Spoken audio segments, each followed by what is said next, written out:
ಇವತ್ತಿನ ವಿಡಿಯೋದಾಗ ನಾನು ನಿಮಗೆ ತಿಳಿಸ್ಕೊಡ್ತೀನಿ ರೀ, ನಿಮ್ಮ ಮಕ್ಕಳದು ವೇಟ್ ಏನಿದೆ ಅದು ಜಾಸ್ತಿ ಆಯಿತು ಕಡಿಮೆ ಆಯಿತು ಕರೆಕ್ಟ್ ಆಯಿತು ಯಾವ ರೀತಿ ನಿಮ್ಗೆ ಗೊತ್ತಾಗುತ್ತೆ. ಯಾಕಂದ್ರೆ ಭಾಳಷ್ಟು ಪೇರೆಂಟ್ಸ್ ಬಂದಿರ್ತಾರಲ್ಲ ದವಾಖಾನಿಗೆ, ಅವರು ಕೇಳ್ತಿರ್ತಾರೆ, ಸರ್ ನಮ್ಮ ಪಾಪು ವೇಟ್ ಜಾಸ್ತಿ ಐತೇನ್ರಿ ಕಡಿಮೆ ಐತೇನ್ರಿ ಕರೆಕ್ಟ್ ಐತೆ ಇಲ್ರಿ.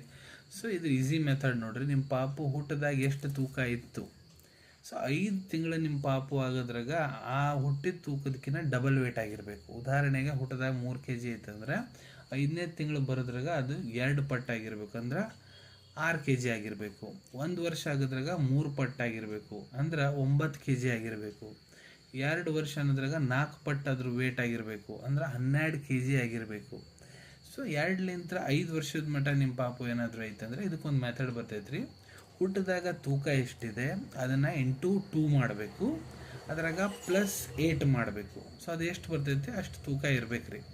ಈಗ ಉದಾಹರಣೆಗೆ ಇಲ್ಲಿ ನಾವು 3 kg ವೇಟ್ ಅಂತ ತೊಗೊಂಡಿವಿ, ಬರ್ತ್ ವೇಟ್. ಸೊ 3 × 2 6 ಆಗುತ್ತಾ, +8 ಆ್ಯಡ್ ಮಾಡ್ಬೇಕು ಪ್ರತಿ ಸರಿ. ಸೊ 14 kg ಆಗುತ್ತೆ ರೀ. ಸೊ ಇದ್ರಾಗ ಇದು ವೇಟ್ ರೀ ಪಾಪುದು ಇರಬೇಕಾಗಿದ್ದು ವೇಟ್. ಸೊ ಈ ರೀತಿ ನೀವು 3 ಜಾಗದಾಗ ಪಾಪುದ ವೇಟ್ ಎಷ್ಟು 2 ಕಿಲೋ ಇತ್ತಂದ್ರೆ ಅದ್ರ ಪ್ರಕಾರ 2 × 2 +8 ಆ ರೀತಿ ಕ್ಯಾಲ್ಕುಲೇಟ್ ಮಾಡಿ ವೇಟ್ ಎಸ್ಟಿಮೇಷನ್ ತಗೋಬೋದು ರೀ. ಅನ್ಕೊತೀನಿ ನಿಮಗೆ ವಿಡಿಯೋ ಇಷ್ಟ ಆಗಿರಬೇಕು. ಸಿಗೋಣ ಮುಂದಿನ ವಿಡಿಯೋದಾಗ. Till then take care. ಧನ್ಯವಾದಗಳು.